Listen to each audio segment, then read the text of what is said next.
ये डिस्कस किया है कि कॉन्ग्रुएंट फिगर और सिमिलर फिगर का हम डिस्कशन कर चुके हैं। आज का डिस्कशन जो है वो सिमिलरिटी ऑफ ट्रायंगल्स का है। कल हमने आपको बताया था कि सिमिलर और कॉन्ग्रुएंट ट्रायंगल्स में क्या डिफरेंस है। कॉन्ग्रुएंट ट्रायंगल्स ऐसे दो ट्रायंगल जिसका शेप और साइज सेम हो, ऐसे दो फिगर जिसे हम कॉन्ग्रुएंट फिगर कहते हैं, और जिस ऐसे दो फिगर जिसका केवल शेप सेम हो उसको हम कहेंगे सिमिलर फिगर्स। आज का डिस्कशन है similarity of triangles. Similarity of triangles क्या है, इसके बारे में आज हम डिटेल जानेंगे, और ये ज्योमेट्री का एक इम्पॉर्टेंट टॉपिक है ना, और इसके कॉन्सेप्ट को बहुत आसानी से समझ लेंगे आप लोग। देखिए, सिमिलरिटी ऑफ ट्रायंगल्स, मान लिया जाए ये दो ट्रायंगल्स हैं, एक ट्रायंगल एबीसी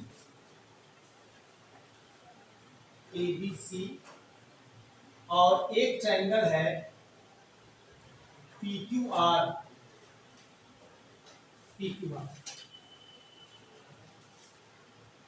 ये दो ट्रायंगल्स अगर सिमिलर हैं तो क्या क्या हो सकता है, इस चीज को हम समझेंगे। अगर हम कह दें कि if two triangles are similar, मान लीजिए ये दो ट्रायंगल्स सिमिलर हैं, तो आप इसमें क्या कह सकते हैं, इस चीज को हम क्लियर करेंगे। तो हम कॉन्सेप्ट बता रहे हैं, if two triangles are similar then if two triangles are similar, अगर दो ट्रायंगल सिमिलर है तो क्या क्या हो सकता है। पहला, करस्पॉन्डिंग एंगल्स आर इक्वल। पहला केसेस आएगा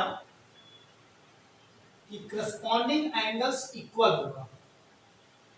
करस्पॉन्डिंग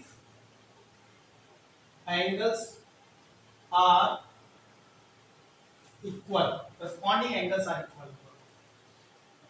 करस्पॉन्डिंग एंगल्स का मतलब मैंने कल आपको बताया था, करस्पॉन्डिंग का मतलब होता है संगत साथ, यानी इस ट्रायंगल को इसके ऊपर रख दें और एंगल ए के ऊपर आएगा एंगल पी, एंगल बी के ऊपर एंगल क्यू, एंगल सी के ऊपर एंगल आर, जो उसके साथ आए उसी को हम करस्पॉन्डिंग एंगल्स कहते हैं। और AB के ऊपर PQ और BC के ऊपर QR, AC के ऊपर PR, ये करस्पॉन्डिंग साइड है।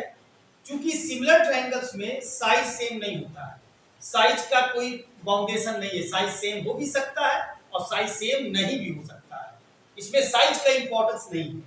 और कॉन्ग्रुएंट में साइज का भी इंपॉर्टेंस है और शेप का भी इंपॉर्टेंस है ना, इसमें केवल शेप है कि दोनों ट्रायंगल है। अब आप देखिए, तो करस्पॉन्डिंग एंगल्स का मतलब ये हुआ कि एंगल ए एंगल पी के बराबर है, तो आप ये कह सकते हैं कि एंगल ए बराबर angle P, angle B angle Q के बराबर है, angle B equal angle Q, angle C angle R के इक्वल है, एंगल सी एंगल आर के इक्वल है। Corresponding angles are equal. पहला, अगर दो ट्रायंगल सिमिलर है तो दो केस होता है। सेकंड, दो ट्रायंगल सिमिलर है, करस्पॉन्डिंग एंगल्स इक्वल। दूसरा, इसमें साइज इक्वल होता नहीं, कॉन्ग्रुएंट में साइज भी इक्वल होता है। सिमिलर में साइज जो होता है, करस्पॉन्डिंग साइड जो होता है, वो रेशियो उसका वो प्रोपोर्शनल में होता है, मतलब उसका रेशियो जो होता है वो इक्वल होता है। यानी आप ये कह सकते हैं कि corresponding sides are proportional, corresponding side are proportional. मतलब क्या हुआ कि AB और PQ का रेशियो, AB और PQ का रेशियो, BC और QR का रेशियो, थर्ड AC और PR का रेशियो, ये इक्वल होगा। यानी AB upon PQ, BC upon QR, third AC upon PR। कि करस्पॉन्डिंग साइड जो होता है वो प्रोपोर्शनल में होता है। ये दो केसेस करस्पॉन्डिंग साइड्स के बारे में है, ठीक है। अगर दो ट्रायंगल सिमिलर है तो ये दो केस होगा, एक एंगल्स इक्वल होगा और एक साइड प्रोपोर्शनल भी होगा, इनका रेशियो सेम होगा, ठीक है ना। ये अब इसमें कुछ बारीकी चीज है ज्योमेट्री के अंदर, इसको आपको समझिए। इसके इस ट्रायंगल और इस ट्रायंगल सिमिलर है तो इसका नाम कैसे कैसे नाम इसको हम मतलब जो है लिखते हैं। नाम लिखने का भी एक मेथड है। अब जैसे आप ट्रायंगल एबीसी, तो आप उल्टा सीधा नहीं लिख सकते, ट्रायंगल आरपी2, ट्रायंगल क्यूआरपी, ट्रायंगल पीक्यूआर, ऐसा नहीं लिख सकते। नाम भी जो लिखेंगे वो करस्पॉन्डिंग ऑर्डर में लिखेंगे, यानी पहले कौन सा आता है, पहले आपका ए आएगा, ए का करस्पॉन्डिंग पी, दूसरा बी है इसमें क्यू, तीसरा सी है इसमें आर। तो इसके हिसाब से हम इसका नाम लिखेंगे, ऐसे नहीं अपनी मर्जी से नाम लिख देंगे, ऐसा नहीं लिख सकते हैं। तो आप यहाँ पे इस बात को समझिए कि इसका नाम हम कैसे लिखते हैं। इस पॉइंट को मैं थोड़ा सा बता रहा हूँ नोट के रूप में। आप यहाँ पे लिख सकते हैं triangle A B C similar triangle P Q R. क्यों हमने ऐसे लिखा, इसलिए हम ऐसे लिखे कि ए का करस्पॉन्डिंग पी है, जरा देखिए, बी का करस्पॉन्डिंग क्यू है, बी का करस्पॉन्डिंग क्यू, सी का करस्पॉन्डिंग आर, है ना। तो नाम भी जो लिखते हैं वो हम करस्पॉन्डिंग ऑर्डर पे लिखते हैं। ऐसा नहीं लिखते कि ट्रायंगल एबीसी, अगर यही में हम इसको चेंज कर दें और चेंज करके आपसे पूछने किया है ट्रायंगल सिमिलर है, करस्पॉन्डिंग चेंज होगा तो आपका आंसर गलत होगा, है ना। इसलिए नाम को भी हम करस्पॉन्डिंग के साथ लिखते हैं, तो करस्पॉन्डिंग ऑर्डर के साथ लिखते हैं। बात समझ में आ गई। तो ये ट्रायंगल का ये ऑर्डर समझ लीजिए। अब अगर हम आपको एक चीज और बताते हैं कि जैसे मान लीजिए दूसरा पॉइंट है कि अगर मान लीजिए हम दो ट्रायंगल लेते हैं वो दोनों सिमिलर है। जैसे मान लिया जाए एक ट्रायंगल हम लिए एम और एक ट्रायंगल एन, एक ट्रायंगल की सिमिलर, और एक छोटा ट्रायंगल ले लीजिए एम एन टी और एक ले लीजिए पी क्यू आर ले लीजिए, नाम हमने चेंज कर दिया।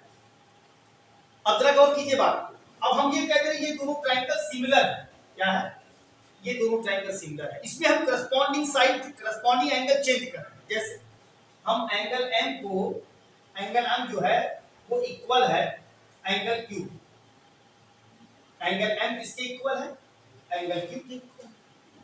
दूसरा एंगल टी एंगल पी के इक्वल है। Second angle N angle R के इक्वल है। जरा आपने देखिए करस्पॉन्डिंग एंगल चेंज हो गया।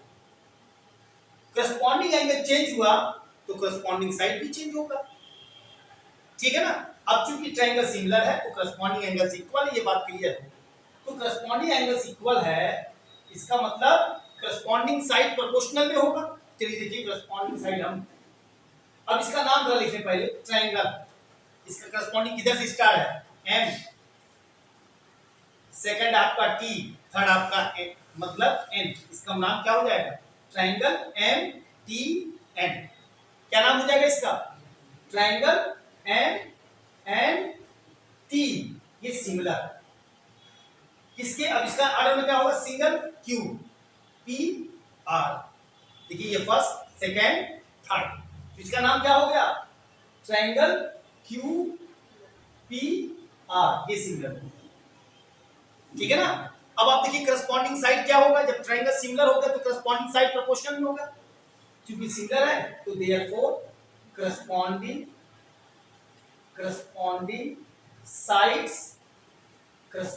sides are proportional, corresponding side are proportional, corresponding side proportional में है। corresponding side कैसे, इसमें आप मतलब इसमें कैसे छांटना, जरा आप इसको देखिए। corresponding side हम कैसे छांटेंगे, तो हम corresponding side छांटने के लिए हम corresponding एंगल का हेल्प लेंगे। हम corresponding एंगल क्या है, एंगल एम एंगल क्यू, तो हम एंगल एम का अपोजिट साइड लेंगे, एंगल एम का अपोजिट साइड, एंगल क्यू का अपोजिट साइड। एंगल एम का अपोजिट साइड क्या है, एनटी, यहां पे लिख देंगे एनटी अपॉन एंगल क्यू का opposite side P R equal, ठीक है ना। सेकंड आपका जो है सेकंड का अपोजिट क्या है, एम एन, और सेकंड का अपोजिट क्या हो जाएगा, क्यू आर। थर्ड क्या हो जाएगा, थर्ड का opposite M T, M T, और इसमें थर्ड का अपोजिट क्या हो जाएगा, पी क्यू। ये आपका करस्पॉन्डिंग साइड आर प्रोपोर्शनल है, इसलिए इसका नाम भी इसके करस्पॉन्डिंग ऑर्डर से हम करेंगे, और इसका मतलब जो है नाम भी उसी हिसाब से और साइड भी उसी हिसाब से, हम अपोजिट साइड के हेल्प से करस्पॉन्डिंग साइड।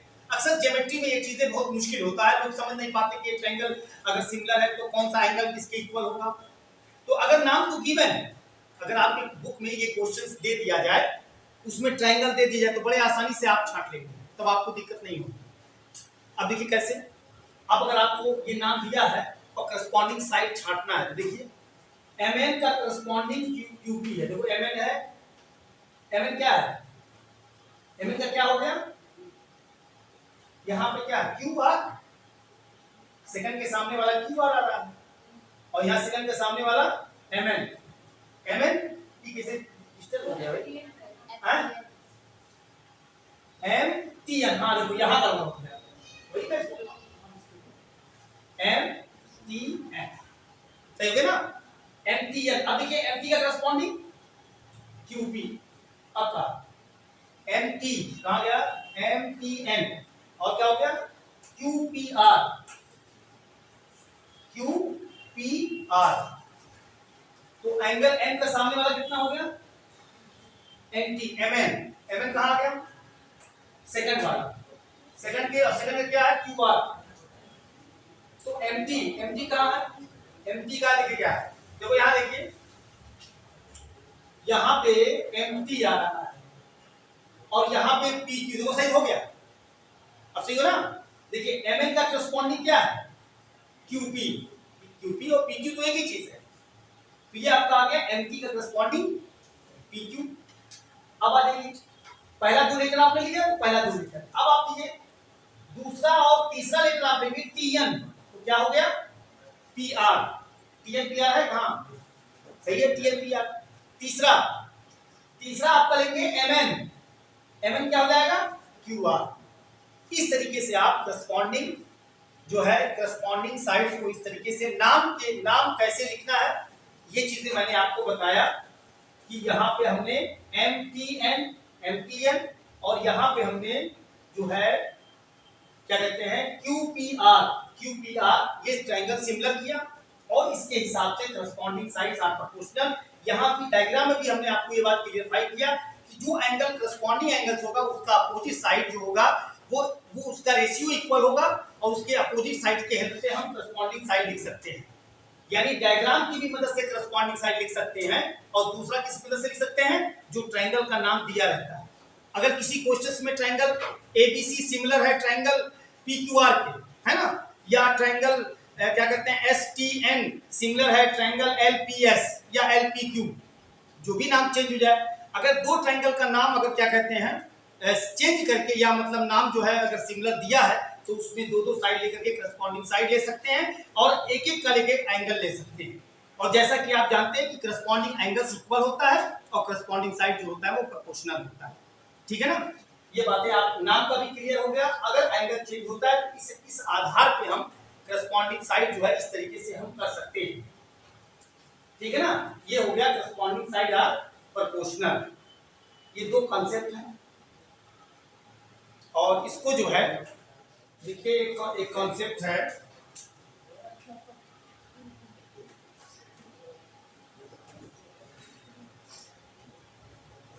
ट्रायंगल ABC और ट्रायंगल PQR, ये दोनों ट्रायंगल सिमिलर है, ध्यान दीजिएगा। ये दो ट्रायंगल सिमिलर है, ट्रायंगल ABC और ट्रायंगल PQR सिमिलर है, तो आप इसको लिख सकते हैं triangle ABC similar triangle PQR। ये सिंगुलर है। अब इसमें हम एक कंस्ट्रक्शन करते हैं, हम एक ड्रा करते हैं, क्या? अल्टीट्यूड। अल्टीट्यूड का मतलब यहाँ पे वर्टेक्स से अपोजिट साइड पर परपेंडिकुलर लाइन ड्रा करते हैं, एडी। एडी जो है एक परपेंडिकुलर लाइन है जो 90 डिग्री पे बनता है, यहाँ पे 90 डिग्री पर, इधर भी और इधर भी। मान लिया जाए इसमें हम एस 90 डिग्री, ये जो हमने ट्रायंगल एबीसी और ट्रायंगल पीक्यूआर सिमिलर। आप जानते हैं जब ये दोनों ट्रायंगल सिमिलर है तो आप कह सकते हैं करस्पॉन्डिंग साइड आर प्रोपोर्शनल, यानी देयरफॉर डायरेक्टली आप लिख सकते हैं कि therefore AB upon PQ equal BC, since ये ट्रायंगल सिमिलर है, BC upon QR AC upon PR। ये होगा अगर ट्रायंगल सिमिलर है तो ये करस्पॉन्डिंग साइड प्रोपोर्शनल है, जैसा कि ऑलरेडी आप जानते हैं, ठीक है। अब इसमें अल्टीट्यूड का क्या कॉन्सेप्ट है? अल्टीट्यूड का कॉन्सेप्ट ये है, ये अल्टीट्यूड है, यहां पे हमने राइट कर दिया, ये अल्टीट्यूड है। अल्टीट्यूड मैं इसका भी बता चुका हूं, इसका वीडियो मैंने आपको बताया था, है ना, इसका भी हमारा है ना, अल्टीट्यूड्स मीडियन से सब कुछ बताया था। ये भी अल्टीट्यूड। अल्टीट्यूड का मतलब जो ये वर्टेक्स है अपोजिट साइड पे जो परपेंडिकुलर ड्रा करते हैं, यानी जो 90 डिग्री का एंगल बनाते हुए साइड पे जो लाइन ड्रा करते हैं उसे अल्टीट्यूड कहते हैं। वर्टेक्स से अपोजिट साइड पर, उसी को अल्टीट्यूड कहते हैं।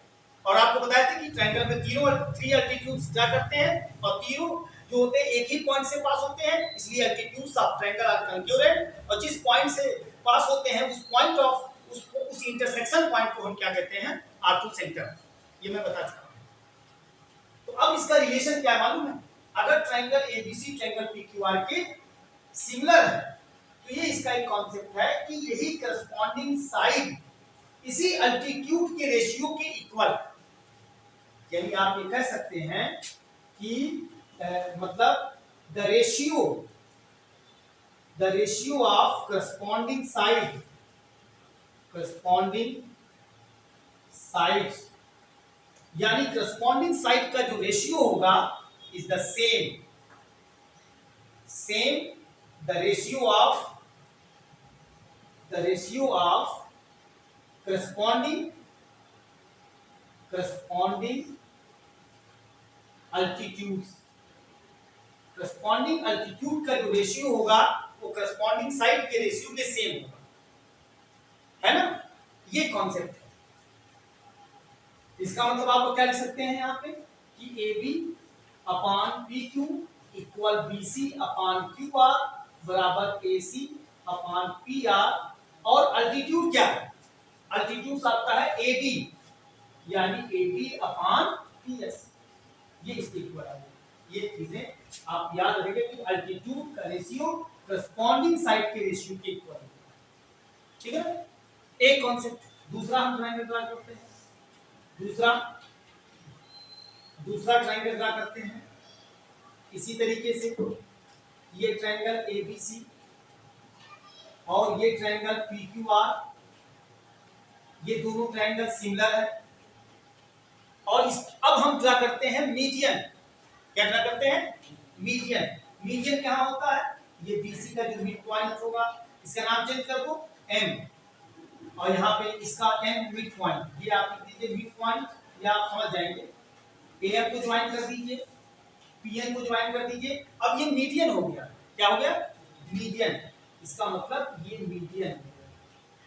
मीडियन का मतलब जो MBC का मिड पॉइंट है तो AM इज कॉल्ड मीडियन, जैसा कि आप जानते हैं। NQR का मिड पॉइंट है इसलिए PN इज द मीडियन। अब इसका कॉन्सेप्ट है कि जो करस्पॉन्डिंग साइड का जो रेशियो होगा वो इसी मीडियन के रेशियो के बराबर है। ये दूसरा कॉन्सेप्ट है। इसका मतलब AB upon PQ, BC upon QR, AC upon PR equal AM equal PR, ये मीडियन के रेशियो के बराबर होता है। अब हम इसको लिख सकते हैं the ratio of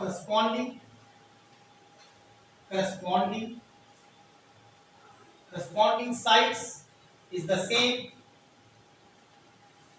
same the ratio of corresponding medians के बराबर होगा, यानी the ratio of corresponding side का जो रेशियो होगा वो is the same the ratio of corresponding medians, ये करस्पॉन्डिंग मीडियंस के रेशियो के बराबर होगा। ये दूसरा कॉन्सेप्ट है, ठीक है ना। तीसरा कॉन्सेप्ट देख लीजिए। तीसरा जो है, अगर मान लिया जाए यही ट्रायंगल एबीसी और ये ट्रायंगल पीक्यूआर, एबीसी पीक्यूआर, ये ट्रायंगल सिमिलर। अब ये ट्रायंगल सिमिलर है, अब हम क्या करते हैं यहाँ पे एंगुलर बाइसेक्टर। एंगुलर बाइसेक्टर का मतलब हम एक ऐसी लाइन ड्रा करेंगे जो ये एंगल और ये एंगल इक्वल होगा। भाई उसी का नाम हम इसका नाम दे देंगे ए बी सी डी, ई नाम दे दें, और यहाँ पी क्यू एस टी नाम दे, ये भी एंगुलर बाइसेक्टर है और ये चीज इसके इक्वल है, मान लीजिए ये टी नाम दे देते हैं। ये एंगुलर बाइसेक्टर मतलब एई जो है एंगल ए को बाइसेक्ट करता है। बाइसेक्ट माने तो आधा आधा इक्वल पार्ट में डिवाइड करता है। बाइसेक्ट माने आधा आधा करना, हाफ हाफ करना। एई एंगल ए को हाफ हाफ कर रहा है, पीटी एंगल पी को हाफ हाफ कर रहा है, तो इसलिए हम क्या कह सकते हैं, इसको हम बोलते हैं एंगुलर बाइसेक्टर। क्या बोलेंगे, एंगुलर, है ना, एंगुलर बाइसेक्टर, इसको हम बोलेंगे एंगुलर बाइसेक्टर, है ना, एंगुलर बाइसेक्टर। ये एंगुलर बाइसेक्टर, एंगुलर बाइसेक्टर एई, एंगुलर बाइसेक्टर बीसी, क्या नाम है, पीटी। अब इसमें भी ये चीजें क्या होगा कि इसमें करस्पॉन्डिंग साइड का जो रेशियो होगा, यानी AB upon PQ equal BC upon QR, तीसरा AC upon PR equal AE, यानी एंगुलर बाइसेक्टर के रेशियो के इक्वल होगा। ये आपका तीसरा कॉन्सेप्ट है कि करस्पॉन्डिंग साइड जो होगा वो एंगुलर बाइसेक्टर के रेशियो के सेम, मतलब सेम होगा। अब इस कॉन्सेप्ट को हम यहां लिख सकते हैं, the ratio of corresponding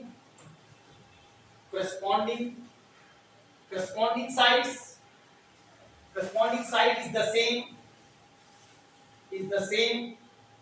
the ratio of corresponding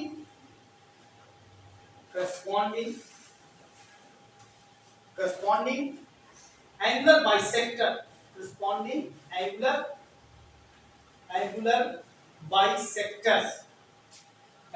bisectors के इक्वल, ठीक है। ये अगला कॉन्सेप्ट है कि करस्पॉन्डिंग साइड का जो रेशियो होगा वो एंगुलर बाइसेक्टर के रेशियो के इक्वल होगा। अब आपने ये बात क्लियर हो गई। एक चीज और बता दूं, लास्ट पॉइंट है चौथा, जैसा कि आप जानते हैं, अगर ट्रायंगल एबीसी, देखिए ट्रायंगल एबीसी और ट्रायंगल पीक्यूआर ये सिमिलर है, ये सिमिलर ट्रायंगल है, ठीक है ना। अगर ये ट्रायंगल सिमिलर है तो करस्पॉन्डिंग साइड जो होगा वो प्रोपोर्शनल में होगा, जैसा कि आप जानते हैं AB upon PQ, BC upon QR, AC upon PR। यही करस्पॉन्डिंग साइड जो होगा इन दो ट्रायंगल के पेरीमीटर के रेशियो के बराबर होगा। किसके बराबर होगा, पेरीमीटर। और पेरीमीटर का मतलब ये हो जाएगा AB plus BC plus AC अपान PQ plus QR plus RP, ये हो गया। इस तरीके से आपने ये देखा, इसको आप लिख सकते हैं इन तीनों के सम। जैसा कि आप जानते हैं ट्रायंगल के तीनों साइड के सम को हम क्या कहते हैं, पेरीमीटर कहते हैं। और किसी भी पॉलीगॉन का अगर हम पेरीमीटर निकालते हैं तो आप जानते हैं द लेंथ ऑफ, या आप कह सकते हैं the sum of all sides, है ना, of a triangle, of a quadrilateral, of a pentagon, जितने साइड होते हैं उसको सम कर लेंगे, उसके सम को हम क्या कहते हैं, पेरीमीटर कहते हैं, ठीक है। और दूसरा डेफिनेशन ये है कि क्या नाम है, the length of boundary of any polygon is called perimeter. ये सेकंड डेफिनेशन है कि किसी भी पॉलीगॉन की जो बाउंड्री की लेंथ होगी उसी को हम पेरीमीटर कहते हैं। और आप जानते हैं कि जैसे कि सर्कल में जो लेंथ ऑफ बाउंड्री होता है उसे हम सर्कमफ्रेंस कहते हैं, जिसको 2πr के इक्वल कहते हैं। बराबर यहाँ पे आप जानते हैं AB अपान PQ बराबर BC upon QR, AC upon PR। इसको हम लिख सकते हैं कि पेरीमीटर ऑफ ट्रायंगल ABC और perimeter of triangle P Q are के बराबर है। अब इसमें दो तीन बातें आप ध्यान दीजिएगा, दो तीन बातें आपको इसमें याद रखिएगा। सबसे पहला पॉइंट हमने यह बताया कि जब दो ट्रायंगल सिमिलर होता है तो करस्पॉन्डिंग साइड आर प्रोपोर्शनल, और करस्पॉन्डिंग साइड आर प्रोपोर्शनल का मतलब क्या हुआ, और करस्पॉन्डिंग साइड किस किस के बराबर है, तो आपने कहा करस्पॉन्डिंग साइड का रेशियो अल्टीट्यूड के रेशियो के बराबर है, करस्पॉन्डिंग साइड का रेशियो एंगुलर बाइसेक्टर के रेशियो के बराबर है, करस्पॉन्डिंग साइड का रेशियो मीडियन के रेशियो के बराबर है ना, करस्पॉन्डिंग साइड का रेशियो पेरीमीटर के रेशियो के बराबर है। एक बात। दूसरी चीज, आप जो रेशियो निकालते हैं, जैसे आपने एबीसी पहले लिखा और पीक्यूआर बाद में लिखा, जब करस्पॉन्डिंग साइड को लिखेंगे तो हमने एबीसी को ऊपर लिखा ना, एबीसी को हमने न्यूमरेटर में लिखा, बीसी को हमने न्यूमरेटर में लिखा, एसी को मैंने न्यूमरेटर में लिखा। सेकंड जो ट्रायंगल यूज किया उसको डिनोमिनेटर में लिखा।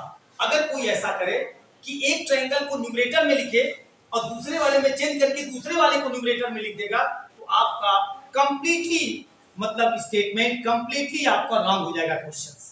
इसलिए सबसे पहले रेशियो में ये बहुत इंपॉर्टेंट बातें मैं आपको बता दे रहा हूं कि ऑर्डर, अगर आप ट्रायंगल एबीसी पहले लिख रहे हैं तो आप उसको न्यूमरेटर में लिखिएगा, और दूसरा सेकंड ट्रायंगल जो आप यूज करेंगे अगर उसको डिनोमिनेटर में लिख रहे हैं तो उसको डिनोमिनेटर में ही लिखेंगे। अगर आपने कहीं चेंज किया तो आपका क्वेश्चन रॉन्ग हो जाएगा। इसमें ऑर्डर का इंपॉर्टेंस है। ऑर्डर का इंपॉर्टेंस क्यों है? क्योंकि अब आप बताइए, अगर हम कह दें कि 1:2 और दूसरे बराबर कह दें 2:1, तो बताओ दोनों बराबर कैसे हो सकता है? भाई पहले में आपका रेशियो कितना आया? 1:2।